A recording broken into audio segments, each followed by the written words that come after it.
Right, so here we go. Good afternoon, everybody, and thank you very much for joining our lockdown learning modules. So this is module one. My name is Mark Davis. I'm Managing Director of Whistle Doordrop Media, and I'm delighted to be starting this series. You'll be hearing more from my colleagues over the coming days on different themes and topics. But I'm just here to open the door and give you an introduction to Intelligent Doordrop Media. So where to start? Well, I guess 2020 would be a good place to start. And by any stretch of the imagination, this has been a tumultuous year in life, health, wealth, and indeed, of course, media. So the disruption that's been caused by coronavirus and its resulting lockdowns has made the home the most important media environment this year. And as a result, Doordrop Media has won a host of new advocates. The impact, the engagement, the results we've seen this year have been absolutely extraordinary and make this channel more relevant than ever. However, we recognise that awareness and understanding of door drops is lower than perhaps it should be. And there's also been a very, very significant amount of change for those people who haven't done a door drop in years. They're coming back to the channel now to find it has transformed itself. So that's been the inspiration to build this webinar series, to support our channel and promote better understanding of how to build a campaign, how to deploy it. So, we're really grateful for you for joining, and I hope you enjoy the show.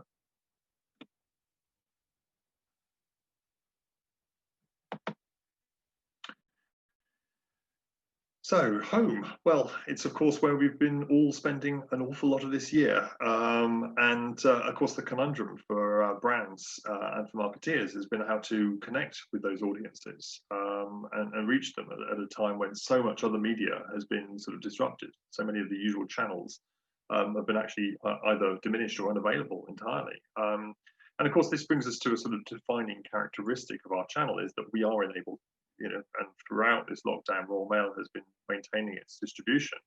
So we have enabled brands to connect with consumers in the comfort of their homes, where, as I say, they've got more attention, more time to react.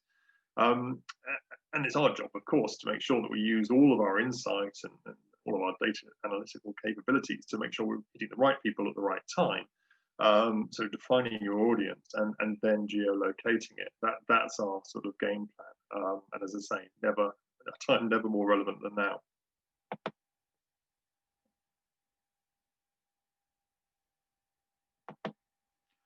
So Doordrop is, for the uninitiated, something of a unique channel, actually. It's both targeted and yet it's broadcast. It shares many of the attributes of broadcast media in that it is one-to-many. However, it also shares some of those capabilities and characteristics of one-to-one targeted distribution because it uses a lot of data that's sort of hiding in plain sight, hidden behind the scenes, which we'll come on to in a second.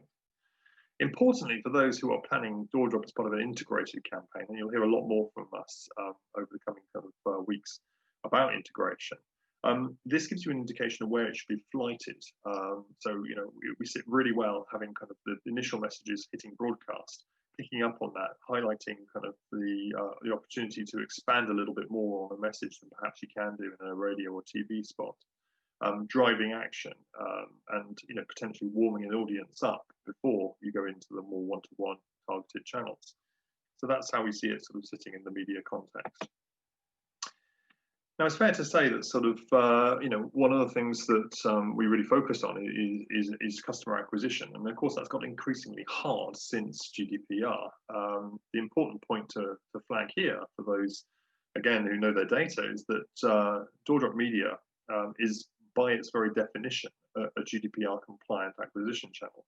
All of the data we use, the data sets we use in targeting households, use anonymized data sets. They're not classified as PII. We're using postcodes, which are shared by, on average, 15 households. And importantly, both post GDPR and indeed the legislation that's coming down the line, which is going to regulate the digital marketing and digital acquisition, perhaps more than GDPR has been able to, the e-privacy regulation, we will remain in an opt-out situation. And as a result of that, we will offer the widest reach. So perhaps COVID has framed this channel as having an immediate resonance because of lockdown, because of audiences in their home. But some of the other changes, some of the other dynamics in the marketplace are likewise equally going to continue to make Doordrop more relevant in years to come. So why would you even think about it? Is this not a channel that's gone out with the arc, or isn't it indeed a channel that only speaks to old folk? No, we are clearly on a path to debunk some of those myths over the course of the next 2 weeks. So, you know, we believe we're a highly targeted channel. We can deliver a national reach and, importantly, reach people in a home mindset. Now, as I say, that has never been a more relevant statement than it is today, as we currently sit here in a national lockdown. But likewise, it has meant that Doordrop has always been a good way to reach people. The home environment has always been, never not a good place to reach people. Very, very cost effective, as we'll go on to show. And again, as I say, sits really well in an integrated marketing mix, driving acquisition, driving online, but also giving something to the brand, deepening brand engagement. You're giving something physical, tangible, that's representative of your brand. You're putting it into people's lives. So you've got some creative freedom to do that. But while brand metrics can be harder to recognize, they definitely are there.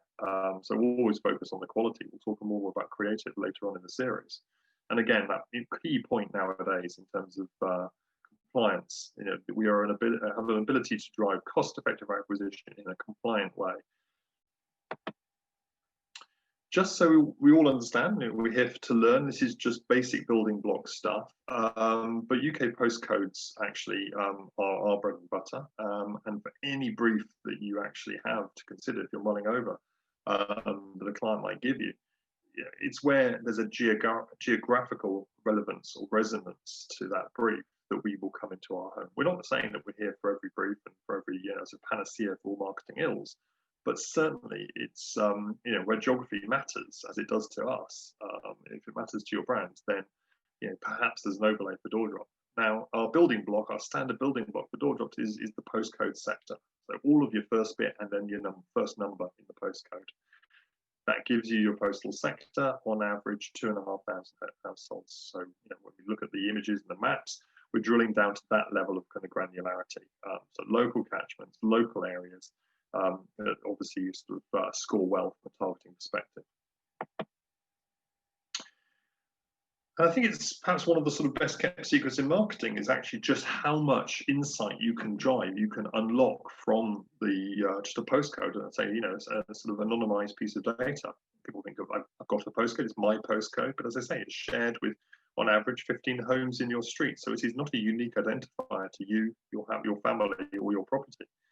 But out of the postcode insight, we can get all sorts of nuggets of information which can help find a targeting strategy. So while database mining has been historically the preserve of DM, really, there's an equal amount of value that we can extract from it from a Doordrop perspective using all of the skill and knowledge that we have. And of course, this is used by so many different clients across so many different sectors, again, wherever geography matters. Now, very obviously, if you're a retailer, you can have a physical catchment in the proximity of your store. Of course, geography matters to you. But likewise, actually, if you're an energy supplier or a telecom supplier, sometimes proximity to exchanges or infrastructure hubs will determine, whether there's a propensity to purchase your product. Travel, financial services, again, different areas, different layers of affluence, different layers of proximity to airports or ports. All of these things are highly relevant. Even in e-commerce, when in fact, in theory, the world's your oyster, we can definitely see there are patterns in geography, catchments, if you like, that can be built for online retailers as well. Take Ocado as an example, not that they need much support at the moment, but evidently when we're in a normal world, we're targeting streets which are full of customers. Their vans are already going down them, and if they can find more customers in those streets, you can see how geography matters to something like them. And of course, estate agents as well. Now, 2020 has been disrupted, no doubt about it. With retailers shut, for some non-essential retailers shut for large chunks of the year, with the travel industry sadly decimated. Of course, we've seen some reverses from a client perspective in terms of volume. But actually, charities, for example, have been so very, very reliant on Doordrop and direct marketing this year, with the absence of their stores, with the absence of the fundraising events or face-to-face And e-commerce, of course, has risen to the fore. So I mean, we've seen so many new customers coming in from that segment, engaged around trying to drive a relevant message to home. And Doordrop has greeted those customers with, arguably sort of our best ever insights, our best ever understanding of the way in which consumers use our channels. As Whistle, we have invested alongside Royal Mail in creating this media currency representing the sell side on the Jigmail panel, our currency, our barb, our root, our Hamco, if you like. So, Jigmail was launched in 2018, but again, perhaps the events of this year have really demonstrated how important it is, and massively important to us as an industry in terms of debunking some of those kind of core myths that I've already touched upon, and we'll hear more about it shortly. So really, Jigmail is a great insight into the way that people are really using the mail and the Doordrops that you care to use, and they've been inspirational, I think, for many brands in terms of trialing this again. For example, 2020, of course, is this weird, distorted world of media that we live in. I mean, I'm saying the audience is at home. I'm saying the audience is engaging more. Jigmail is proving that fact. Jigmail is demonstrating that in Q2, the lockdown quarter here in the UK in 2020, we had in the world of Doordrop best ever retention lifespan, so the number of days an item is retained in the home, best ever number of frequency of engagement, and the greatest number of commercial actions ever recorded. And this is borne out by real stories, real customers who have also seen uplifts in response. One online retailer saw their response compared to 2019 improved by 41% back in April when they ran their campaign. So we are definitely seeing that these media currency measurements are also driving absolutely, seeing the same in the real world, as it were. But just look at that stat, 6.9 days on average, a Doordrop item remained in the home. Now, that helps us debunk a myth that it all goes in the bin, of course. Eventually, it might go into the recycling. But after 6.9 days, you compare that with Facebook's own stat of 1.7 seconds that people spend with a piece of content in a news feed, and suddenly you can understand why your cost per thousand is actually driving greater value for you. And again, more Jigmail insight about this thing about just talking to the old folk. Yes, it's an undeniable fact that the 65 audience plus audience segment is the most engaged, has the greatest frequency of exposure to Doordrop media. But actually, if you look across the different audiences here, what you'll see is that actually they're pretty flat. There's not a lot of difference or differentiation. Look at millennials, that sort of digital first audience, that they engage every bit as well as families or homeowners. So the channel has definitely demonstrated its ability to speak with, as long as, of course, you're creative and your offer and your targeting is relevant, to all audiences, a vast variety of different audiences. So please don't think this is only for the grey sector. It absolutely isn't. And Doordrop also, again, back to this reach point, reaches all geographies. There's a very, very low level of opt-out in the UK of Doordrop media, a fraction of 1%. So actually, we can put a communication into virtually every home in the country. And of course, earlier this year, back in April, that's exactly what Boris did. And again, the stats on that piece of communication are extraordinary as measured through the Jigmail panel. So, if you do want to reach everybody, or indeed perhaps more relevantly, government being a case apart, but if you want to reach everybody in your targeted area, in your catchment, or whatever it is, that's where Doordrop Media will come in. And its reach is still very, very important for its ability to command huge audiences. Core competence, driving sales, driving customer acquisition. Never probably a more relevant time as people come out of lockdown and back into hopefully a recovery mode in the run up to Christmas. Some analysis from Royal Mail and looking at the DMA awards, some meta-analysis of all the campaigns that have been lauded, designated as best in class. And what we can see is that of all the entries reporting an increase in customer acquisition numbers, there's a very substantial uplift. 50% more of those campaigns contained a Doordrop as part of that integrated marketing mix. Likewise, a significant uplift in those reporting sales uplifts. We are unglamorous as we are, but we are a hard-working channel that delivers numbers. And ultimately, I guess that's why we're more relevant than ever before, with an audience at home taking action, driving more commercial actions than we've ever seen before. It's exactly what the nation's retailers, the nation's advertisers are looking for at the moment, and making the most of every ounce of marketing spend. So just an example, a case study from the charity sector. I mean, here we can see, some comparative study of different media channels. This is a charity client who, admittedly invests heavily in Doordrop. I mean, what you can see here is, from a budgetary perspective, it is the single biggest channel in this multimedia acquisition campaign. But it's earned its place there, and that's only been over a matter of years as it's sort of developed and honed its strategy, tested things, and looked to see what's working, what's not. You can see that Doordrop drives that perfect balance between cost effectiveness as measured by return on investment, so a positive ROI, but also at a national scale. So 69% of the total response has come from a Doordrop. Okay, so that's a fantastic stat. Look at the value of those donations. 82% of the total campaign generated by a Doordrop, which took up only 66% of the budget. But those are very strong stats that obviously underscore why we are become sort of a go-to channel for the charity sector. But as I say, it's not just we're not monopolizing the charity sector. E-commerce has been one of those huge growth areas this year.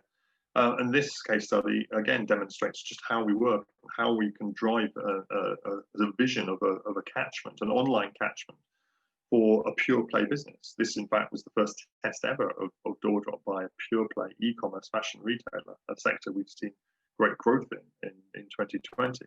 It drove a return on media of £4.45 for every pound spent. So some nice stats there. But importantly of all, it's because this was framed as a test of new customer acquisition, we could see in the data that 76% of the transactions had come from customers that were not on the database, that were not enrolled and signed up to this customer previously. So arguably would not have been able to communicate with them through any other channel other than perhaps their telly, their broadcast channels.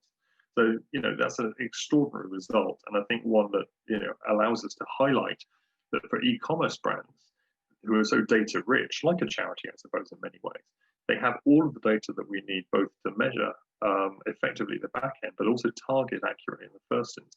Now, we'll talk a lot more about measurement and targeting in later sessions. Just want to leave that idea with you there, because digital brands perhaps, will be first and foremost thinking about digital marketing, and that's sort of understandable to a point. But actually, when you start realizing the blend of how you can integrate your print as a driver of some of that online interaction and prove the story through the data that you're rich in, that becomes quite a compelling story. We don't stop actually purely at return on investment, important though it is. Sometimes short-term metrics can favor digital channels. But when we look in the longer term, and this is an independent study from a media agency, looking at one customer and how they in turn had acquired their customers using a variety of different marketing channels. And what you can see is 4 years on from the date of acquisition, those customers who've been recruited through Doordrop, through that print, tangible impact, considered purchase that perhaps a Doordrop customer had driven, you've seen a greater loyalty, a much lower churn rate than you have in some of the other digital marketing channels or indeed DRTV, this comparative study. Now, evidently, fundamentally, if a customer is a customer for longer, they're much more likely to repurchase and much more likely to drive a significant share of revenue. So, overall, it means that a charity client or an e-commerce client or a holiday client or a financial services client is likely to see the value of a Doordrop customer in the longer term being more effective than perhaps some channels where the initial cost per acquisition looks strong. We will talk a lot about integration in later sessions. I don't want to sort of steal the thunder of that session, but just to say, we do work really well with lots of other channels. I showed you the path and the flighting of how we recommend it goes. But in particular, when you've got that mass awareness that only broadcast media can deliver, we know that that will be harnessed by a Doordrop and drive a significant uplift in terms of the integrated halo of just the two channels working alongside compared to, for example, Doordrop on its own or working in isolation. So this is a really important piece of it. It's not about Doordrop in isolation. We fully understand we're going to be part of an integrated mix, but getting that thinking, understanding how it will work, how the flighting should work, that's something that is definitely worth thinking about nowadays. And overall, all of these elements fundamentally fuel our view of how to approach Doordrop, and one of the reasons why we've seen such growth in the channel from a variety of customers across a variety of segments. It's all predicated on a test and learn type of a scenario where you're setting your campaign objective. You try to discover that audience, define that audience, and Doordrop does that really beautifully. We don't use proxy audiences by dint of a sort of media owner or a TV station or a newspaper that's going out to somebody who looks a bit like your audience. We go right into the detail of it, right into the granularity of it to find and locate that audience. We work through a lot of the sort of strategic planning meetings about, for example, about other media, how that's going to interact, set up sort of test plans and hypotheses, again, and really start driving that sort of analytical view of it. Reporting on Doordrop metrics has become a sort of fundamental, particularly if we're going to keep up with digital marketing. But all of our learnings are very, very transparent. You can absolutely see the uplift something kind of clear in that postcode that runs through like a thread through the campaign, the initial planning to the actual delivery, and then to the evaluation at the back end when you start seeing postcodes that you delivered Doordrops to begin to start to kind of engage and spend with you. So that's really my sort of run through, just my scene setter. To be fair, that's a relatively light task. I'm going to leave much of the heavy lifting to the rest of my team who follow on from this. And that starts on Wednesday with Karen, who's going to be looking into some of those myths that I've touched on and busting them. Because as I say, for those who haven't done Doordrop in many, many years, it's probably time to look again, because you're going to find that things have changed quite radically over the sort of time frame that we're sort of talking about. Now, later on we'll go on to insight and planning. Susie, which Rob will lead on Friday. Then next Monday at this time, we've got Susie looking at creative solutions. On Wednesday, we've got Jane, who's going to tell us that integration story and look at how we engage not just with the broadcast channels, but lots of other different channels as well. And rounding the sessions out at the back end will be a session with Sonia on best-in-class measurement a week on Friday. So hopefully a little bit of something for everyone in that. We are recording these sessions, and we are in due course going to be obviously sharing them out, both the recordings and then ultimately also we'll put them probably on our website. And one day, very, very soon, we actually hope that it's going to be feasible in this weird world to come and actually see you and deliver some of these presentations face to face, or develop bespoke training sessions, because we're absolutely committed to this idea again, grow the understanding of the channel. I think our view is that very often Doordrop is ignored, is not even thought about. We're not even on the plan because we're not even of consideration. We'd like to be arguably at least considered if ultimately we're rejected, rather than just simply being ignored. So hopefully we'll have an idea, a bit of inspiration, a case study, a story from the sector that you're working on that would inspire you to think, yeah, I can see the geographical angle. I can see how Doordrop can fit into the other media that I'm using. That's our hope from these sessions, is that you gain enough of an understanding to do that. But of course, ultimately, hopefully you'll then leave it to us as experts to make the right recommendations for you. Now, nearly closed, time to close. I don't know if there are any questions from the audience. You feel free to use the Q&A, which is there if you want to sort of tap anything in. Otherwise, we'll leave it there. But I'm delighted that you've been able to join me for this session. It's great to have you on board, and I know we've got an international audience. Greetings, South Africa. Lovely to hear people from all over the world tuning in to hear some observations about perhaps what is, as I say, a bit of a under the radar channel, a bit of a best kept secret, but one that I think is beginning to emerge over the course of this very strange 2020 to being something that sort of retains its power and its significance in the marketing mix. Thank you all. Thank you so much for your time. It's been lovely to talk to you. Bye-bye.